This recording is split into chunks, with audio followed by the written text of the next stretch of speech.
Di sini kita perlu jelaskan dulu. Iri itu dibagi dua dalam agama kita. Ada yang haram, ada yang halal. Yang haram itu kalau bapak ibu berharap pada saat iri, nikmat yang sedang ada pada orang di depan kita hilang. Misalnya kita lihat rumahnya besar, mobilnya bagus, mungkin dia punya kelebihan fisik, dia punya ilmu, dia punya harta, lalu kita iri berharap hilang dari dia. Itu namanya hasad. Iri yang haram, nggak boleh. Kata Nabi SAW, ittaqul hasada fa in hasad ya'kulu hasanatu kama ya'kulu naru al-hatab.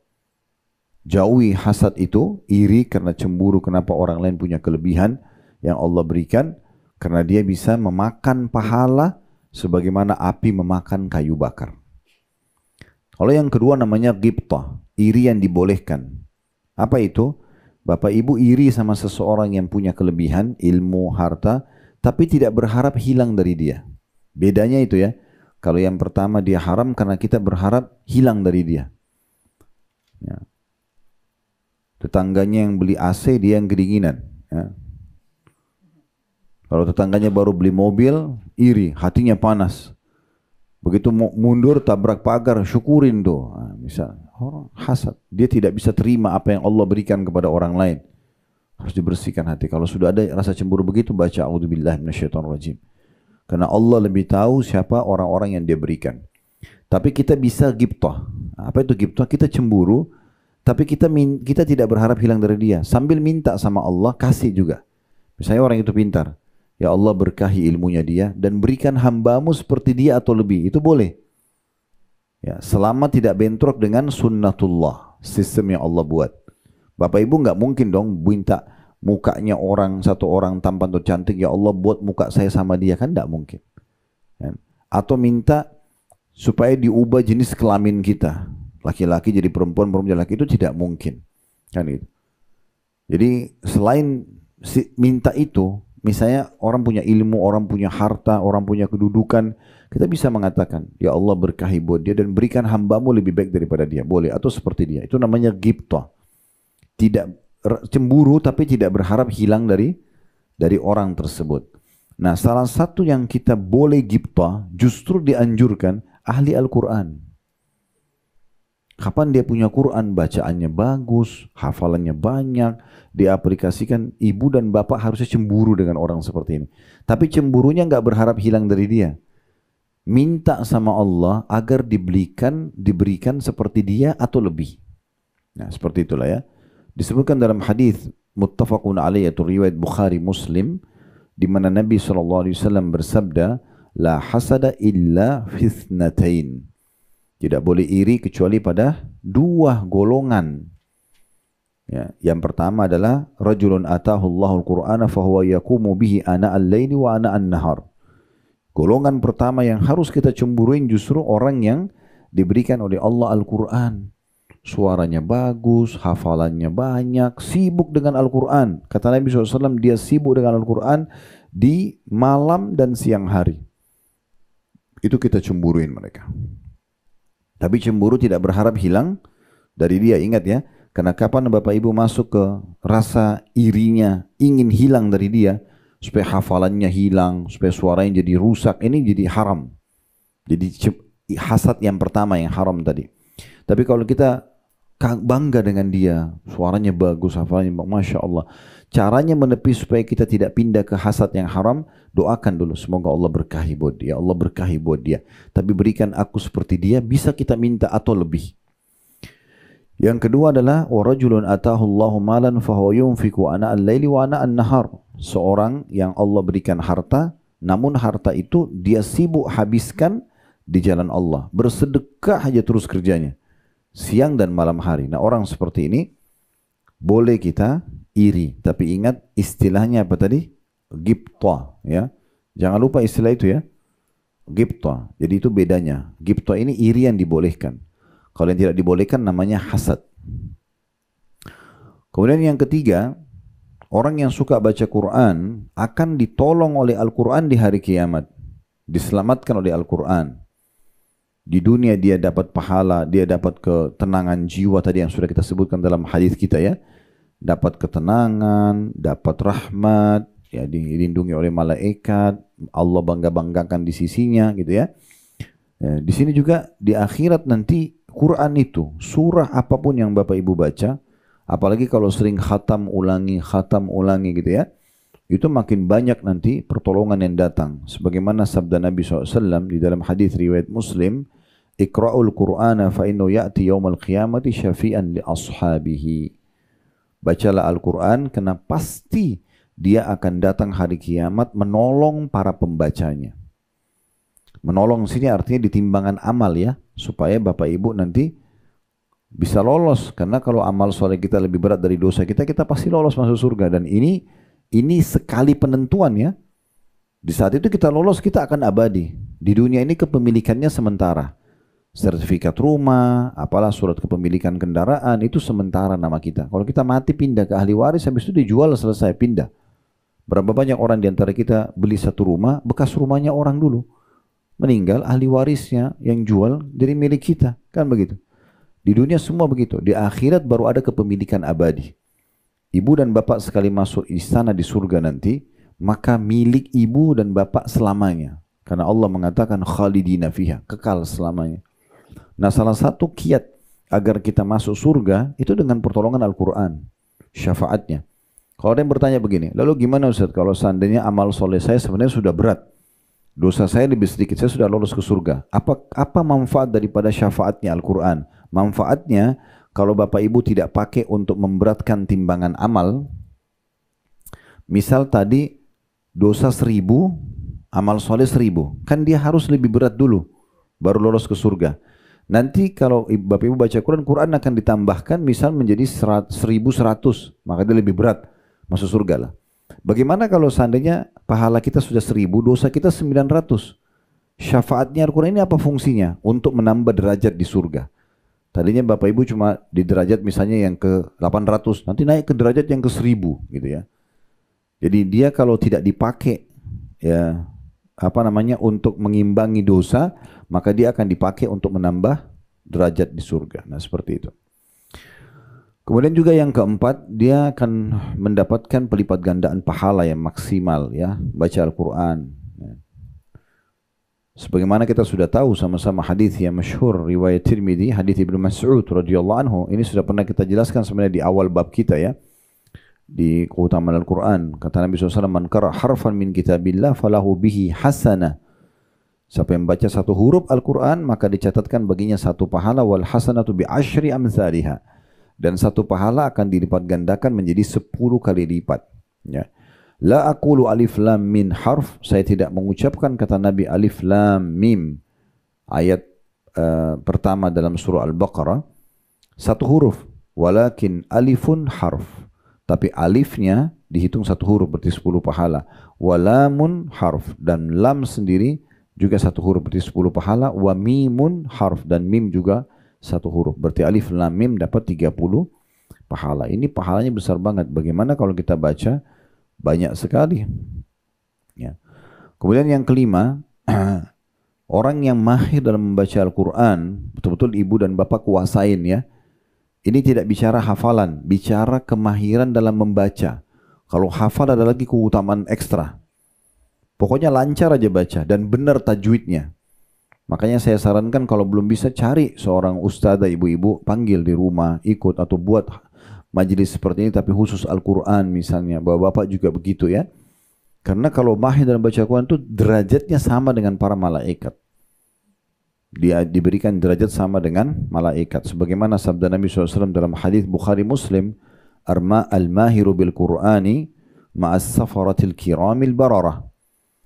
Siapapun yang mahir dalam membaca Al-Quran, maka ia akan sederajat atau bersama dengan para malaikat yang mulia dan selalu berbakti.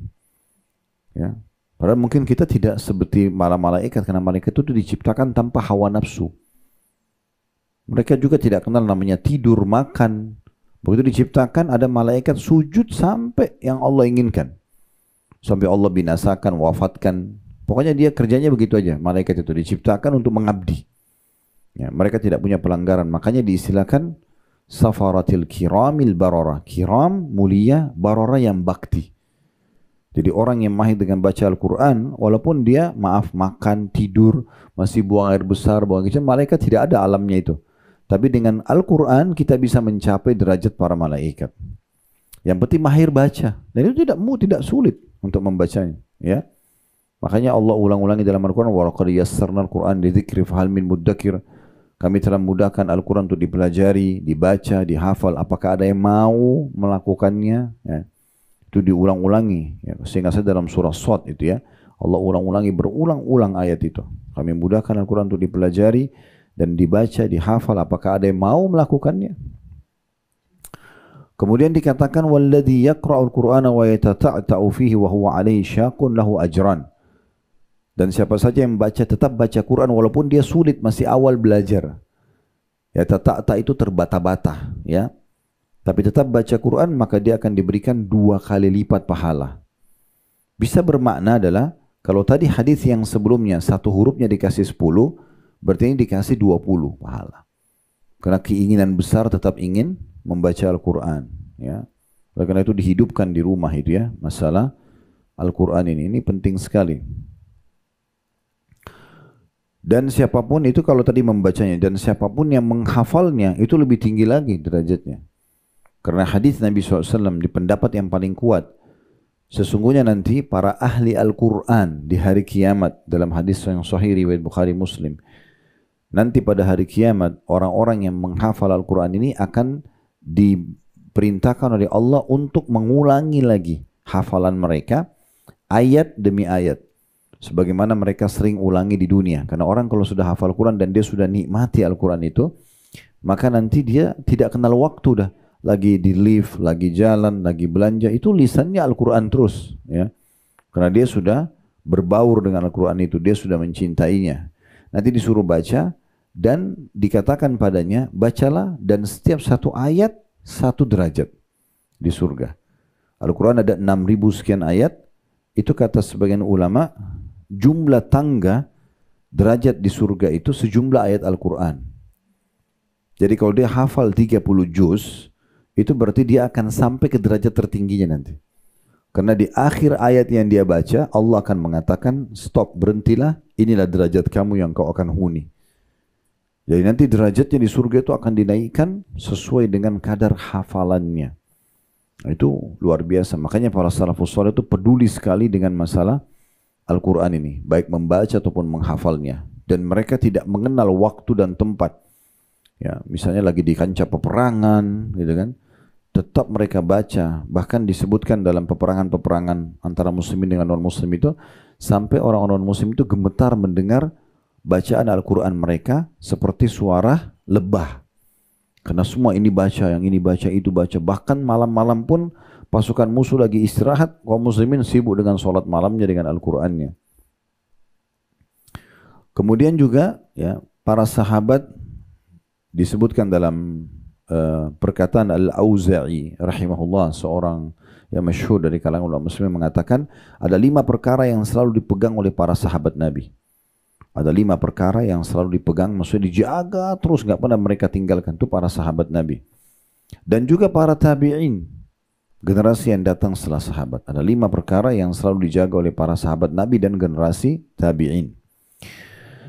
Yang pertama, mengikuti langkah mereka dalam kebaikan. Ya. Maaf. Yang pertama itu selalu bersama jamaah kaum muslimin. Ya, selalu bersama jamaah. Kemudian yang kedua, mengikuti sunnah. Apa saja yang ada sunnah Nabi, mereka langsung berlomba-lomba mengerjakan. Yang ketiga, memakmurkan masjid. Yang keempat, membaca Al-Quran.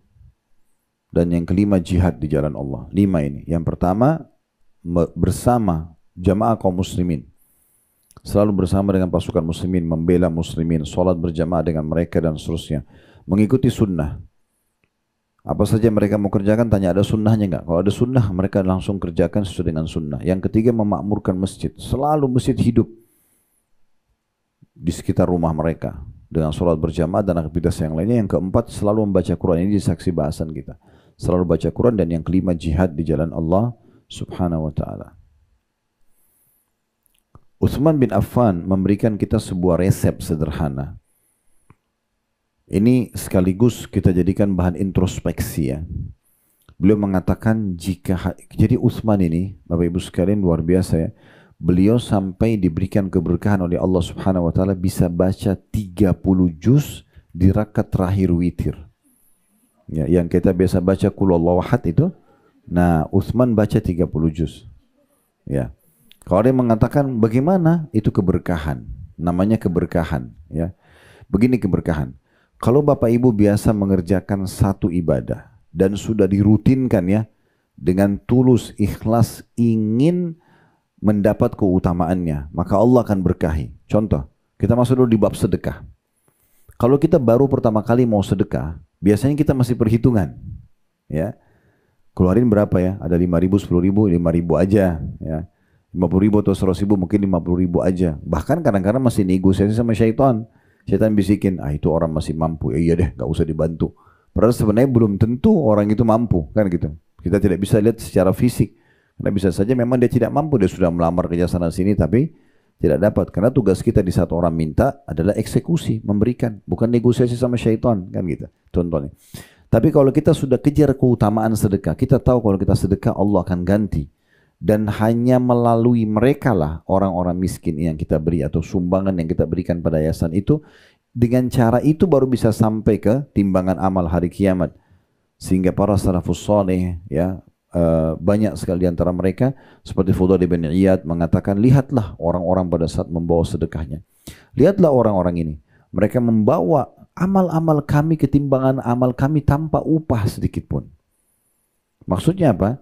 Secara kasat mata, orang yang kita kasih 100.000, 1 juta, kasih makanan, kasih pakaian kan diambil secara fisik ya. Tetapi bukan itu yang kita lihat. Tidak usah lihat lagi fisiknya. Dia bisa makan makanan itu habis, uang itu bisa dipakai habis, tapi nilainya itu dengan melalui kita kasih ke dia dibawa ke timbangan amal. Sebenarnya tanpa upah, karena utuh. Kita kasih 1 juta, 1 juta dibawa ke timbangan amal.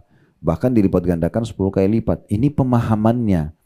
Kalau orang bersedekah karena kejar keutamaan itu, maka dia tidak lagi menunggu siapa yang minta, tapi dia akan mengejar siapa yang mau menerima sedekah saya nih. Nah, kalau kita sudah rutinkan itu nanti, kita sudah rutinkan, Allah kasih keberkahan. Nanti Allah buka banyak sekali ide dalam bab sedekah. Tiba-tiba kita terfikir untuk sedekah Quran, kita tiba-tiba mau bangun pesantren, tiba-tiba wakafin tanah, tiba-tiba ini macam-macam. Yang sebelumnya tidak pernah terfikir, itu karena keberkahan. Karena kita sudah mulai kerjakan ibadah itu. Nah, seperti itulah. Kita kalau belum pernah sholat malam misalnya, nanti malam mulai ibu dan bapak komitmen, saya mau sholat tahajud deh.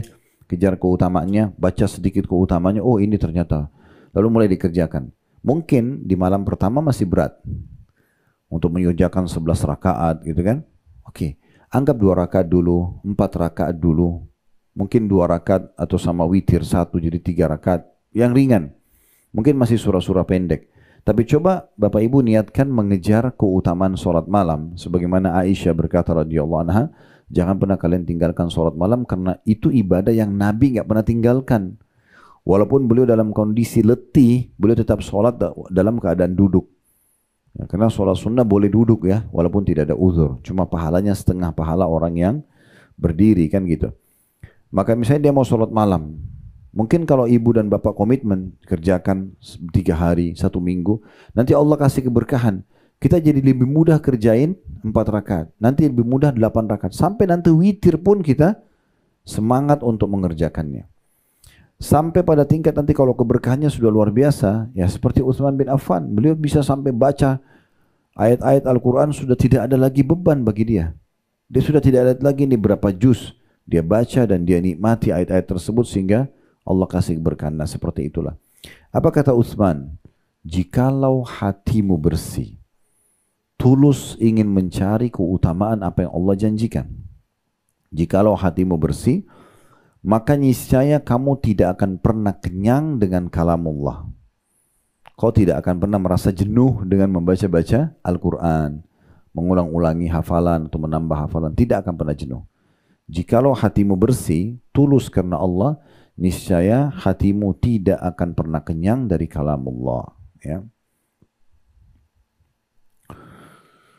Dan juga bagaimana Nabi SAW menitik beratkan dan menyuruh para sahabat untuk selalu membaca dan mengkhatamnya. Ada di antara sahabat yang mengkhatam 3 hari sekali, ada yang 7 hari sekali, ada yang seminggu 10 hari sekali, ada yang 2 minggu, ada yang sebulan sekali. Tapi mereka sering kali mengkhatamnya. Walaupun yang sudah hafal ya.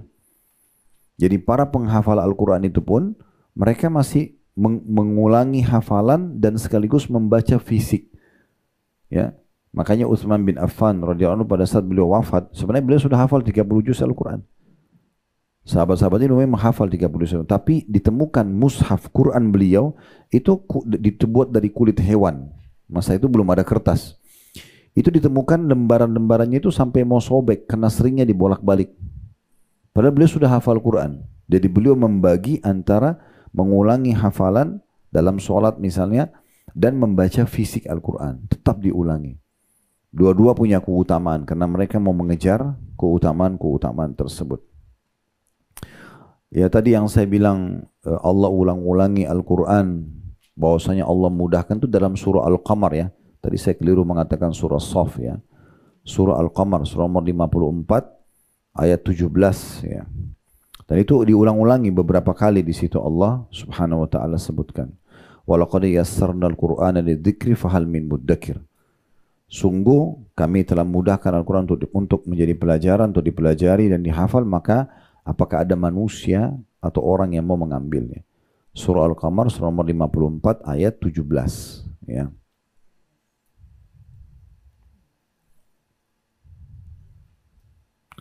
Hasan Basri rahimahullah seorang ulama tabi'in juga memberikan nasihat yang baik dalam masalah ini. Beliau mengatakan, carilah kenikmatan dalam 3 perkara. Kalau mau rasakan kenikmatan yang sebenarnya di sini nih, yang 3 ini, menurut Hasan Basri. Yang pertama adalah di sholat. Yang kedua, Al-Quran. Dan yang ketiga, doa. Itu kenikmatan. Karena kenikmatannya ini akan abadi. Kenikmatannya akan abadi. Sekali Bapak Ibu sholat karena niat mengejar keutamaannya dan menikmati semua gerakannya dan bacaannya, itu akan buat ketagihan. Akan buat ketagihan. Terbukti kalau kita sudah komit menjaga sholat 5 waktu, rasanya nggak enak kan kalau kita ketinggalan. Nah sebenarnya bisa berlaku di semua sholat. Termasuk sholat malam, sholat duha, yang penting mulai dulu. Ingat saya pernah sampaikan sebuah ilustrasi supaya mudah difahami. Syaitan ini Bapak Ibu sekalian tidak mau kita beramal saleh. Jadi selalu ada di sebelah kita. Ibarat kita sedang di garis start, lari, lomba lari. Syaitan di sebelah kita. Selama Bapak Ibu tidak mulai start, tidak mulai melangkahkan kakinya, syaitan di sebelah kita akan selalu menjatuhkan kita. Kamu nggak bisa, kamu nggak mampu, kamu begini dan segala macam. Selalu begitu. Makanya kita kalau mau pegang Quran, kayaknya nanti aja. Oh gini, itu negosiasi sama syaitan itu. Kapan kita bisa mengalahkan syaitan? Kalau kita mulai dulu. Mulai dulu baca Quran, mulai komitmen. Saya mulai baca 5 ayat per hari. Gak apa-apa, 1 ayat pun yang penting mulai dulu. Sholat malam 2 rakaat mulai dulu. Itu kalau mulai dulu seperti kita sudah mulai lari. Nah kalau kita sudah mulai lari, syaitan itu untuk menggoda kita dia kerepotan. Dia kelabakan juga karena untuk menggoda orang yang sudah lari, juga musuhnya harus lari. Dia nggak mungkin tinggal di garis start, kita sudah lari, nggak mungkin. Dia harus kejar. Dan orang kalau dalam kondisi lari, apalagi kalau sudah kencang banget larinya, sedekahnya udah nggak pakai perhitungan, sholat malam udah nggak pakai jam alarm lagi, pokoknya udah luar biasa dia jaga semuanya. Maka itu seperti orang yang lari kencang, ini setan kelabakan. Orang kalau lagi lari, dia teriak pun, jangan kau kerjakan, nggak didengar. Nggak akan didengar itu godaan setan. Masalahnya kita ini dikalahkan syaitan karena tidak memulainya. Tidak memulai, kita harus mulai untuk melakukan itu. Ya. Makanya ini nasihat baik sekali. Hasan Basri mengatakan, mau cari kenikmatan, coba di sholat dan mulai dulu. Nikmatin gerakan dan bacaannya. Dan yang kedua, baca Quran. Makanya harus mulai baca Quran, dimulai. Dan harus ada waktu, bukan kapan ada waktu. Ya. Dan doa, selalu berdoa. Doa itu setiap kali Bapak Ibu lihat sebuah nikmat yang ada pada diri seseorang bisa jadi doa kita. orang itu kaya, orang itu pintar, orang itu punya ahli ibadah. Kita jadi doa buat kita, ya Allah berikan saya seperti dia. Misal, satu kekurangan pada diri orang bisa jadi doa buat kita. Dia kecelakaan, dia nakal, fasik, rusak, maksiat, bisa jadi doa, ya Allah berikan hidayah dia. Ya Allah selamatkan saya dari apa yang kau ujikan pada dia. Bisa jadi doa. Apa saja menjadi makanan lagi ada depan kita. Alhamdulillah ya Allah engkau berikan ini. Mudah-mudahan engkau selalu memenuhi selama aku hidup makanan-makanan yang nikmat seperti. Jadi doa, makanan, minuman, pakaian semua jadi doa. Cuma masalahnya ibu dan bapak sudah mulai belum ini? Itu mulai dulu, jadi biasakan semuanya harus jadikan sebagai doa. Makanya kata Nabi SAW, laisa syai'un akramu 'ala Allah ya, min doa. Tidak ada sesuatu yang lebih mulia di sisi Allah dibandingkan doa. Doa itu luar biasa gitu ya. Kemudian Hasan Basri mengatakan, carilah kenikmatan tadi dalam 3 perkara, salat, Al-Quran dan doa.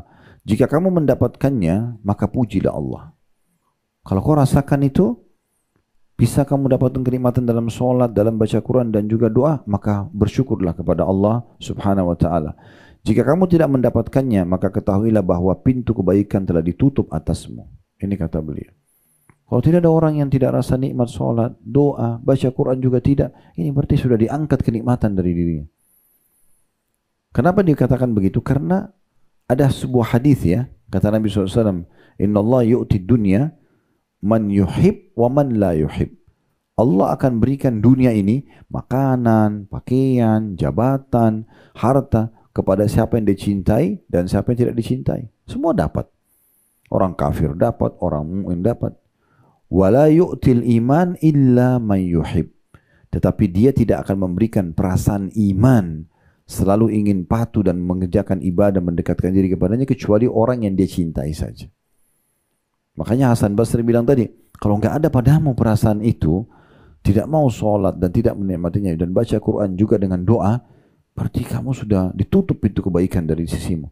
Karena ini hanya orang-orang tertentu yang Allah kasih ya. Sekali lagi kalau makan, kerjaan, harta itu semua orang bisa dapat. Yang ini tidak, ini istimewa gitu ya. Ini secara khusus gitu. Jadi ini poin penting juga untuk kita garis bawahi ya. Abul Aliyah ini luar biasa, seorang ulama besar, dulunya mantan budak ya. Orang Persia masuk Islam ya, kemudian dia menjadi ulamanya kaum muslimin. Beliau pernah mengatakan tentang dirinya, kami adalah budak yang dimiliki orang. Di antara kami ada yang membayar doribah, membayar denda. Ada pula yang melayani keluarganya. Kami mengkhatam Al-Quran setiap malam, tetapi tidak menghalangi kami mengkhatam Al-Quran setiap malam. Maka hal itu sempat merasa berat buat kami, lalu kami mengkhatamnya setiap 2 malam.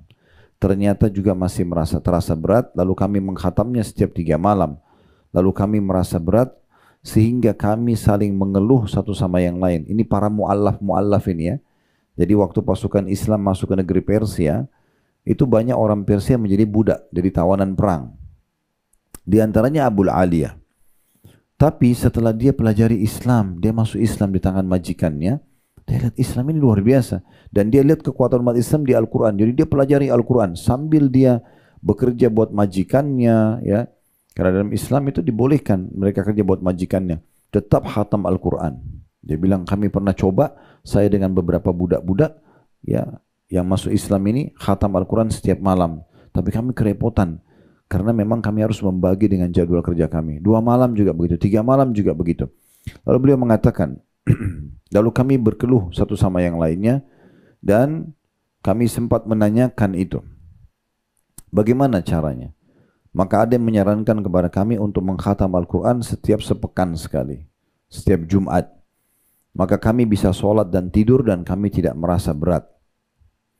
Dan beliau menyarankan, mengatakan pelajarilah Al-Quran karena itu adalah inti dari segalanya. Ya, mulai dari situ. Imam Nawawi mengatakan rahimahullah, sepantasnya seseorang menjaga rutinitas dan memperbanyak membaca Al-Quran. Imam Nawawi penulis buku kita ini, Riyadhus Shalihin ya.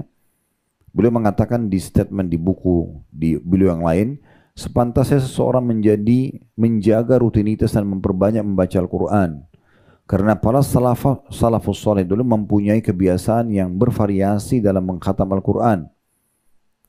Ibnu Abi Daud meriwayatkan dari sebagian salaf bahwa di antara mereka ada yang mengkhatam Al-Quran setiap 2 bulan, ada yang setiap sebulan, ada yang setiap 10 hari, dan dari mereka juga ada yang mengkhatamnya setiap 8 hari, dan kebanyakan mereka ada yang mengkhatam Al-Quran setiap 7 malam atau sepekan sekali. Dan dari sebagian mereka ada yang mengkhatamnya setiap 3 hari. Dan yang terbaik bahwa itu berbeda menurut tugas dan kewajiban seseorang. Apabila dengan pelan ia bisa memahami makna dan tafsirnya secara baik, maka hendaklah ia membaca menurut kadar yang ia bisa mendapat kesempurnaan pemahaman yang dia baca. Demikian pula orang yang sibuk menyebarkan ilmu atau mengajar, berdakwah dan yang sejenisnya, maka hendaklah membatasi diri agar tidak mengurangi tugas utamanya. Dan jika bukan seperti golongan di atas dan tidak punya tugas yang lain, maka hendaklah yang memperbanyak membaca sebatas kemampuannya dan tidak menyebabkan rasa bosan. Sini yang dimaksud adalah berarti tidak ada alasan untuk tidak membaca Al-Quran. Karena para budak-budak pun tadi membaca Al-Quran. Ya, ini penting sekali untuk digarisbawahi. Ya. Sebagai penutup mungkin bagaimana Nabi SAW menyebutkan dalam sebuah hadis beliau, Innal ladzi laisa fi jawfi syai'un minal Qur'ani kal baitil kharib. Artinya sesungguhnya orang yang tidak ada sedikit pun Al-Quran di dalam rongganya, maka ia seperti rumah yang rusak. Ya. Jadi kalau betul-betul dalam dirinya tidak ada Al-Quran, tadi saya bilang mungkin bacaannya sudah salah, hafalannya juga sangat sedikit ya. Dan ini masih umum ya, masih umum ya. Di negara kita ini masih sedikit sekali orang yang bisa membaca Al-Quran dengan benar. Tidak jarang kami masuk ke beberapa masjid atau musola, imamnya pun masih salah bacaannya. Itu kita sayangkan sekali, padahal sebenarnya harusnya dikuasai, dibaca dengan benar. Ya, Allahu a'lam. Baik, ini mungkin yang bisa kita sampaikan. Walaupun sebenarnya dalam membaca Al-Quran ini, itu masuk juga dalam umumnya halaqah zikir ya. Halaqah zikir itu masih berkumpul untuk berzikir kepada Allah, masuk dalam membaca Al-Quran, masuk dalam membaca zikir juga, subhanallah, alhamdulillah, tapi bukan rame-rame ya, masing-masing membacanya. Juga majelis ilmu seperti ini, sebagaimana Atha mengatakan rahimahullah, majelis zikir adalah orang yang duduk mempelajari halal haram, mempelajari bab jual beli, nikah dan cerai, nah, seperti itulah. Allahu a'lam. Tujuan majelis ilmu belajar untuk faham dan diamalkan. Percuma kita sibuk mendengar, luangin waktu atau menulis tapi kita tidak aplikasikan dalam kehidupan, itu keberkahannya akan kurang. Walaupun dapat pahala halaqah ilmunya. Dan tadi saya bilang dalam aplikasi harus dipaksakan. Mulai hari ini jadwalkan saya harus baca Quran, harus bertambah hafalan saya, harus kalau punya ilmunya kita aplikasikan dalam kehidupan sehari-hari, maka insya Allah akan kita lihat keberkahan dalam hidup kita. Udah benar dari Allah, udah salah dari saya, mohon dimaafkan. Subhanakallahumma bihamdika, asyhadu an la ilaha illa anta astaghfiruka wa atubu ilaik. Wassalamualaikum warahmatullahi wabarakatuh.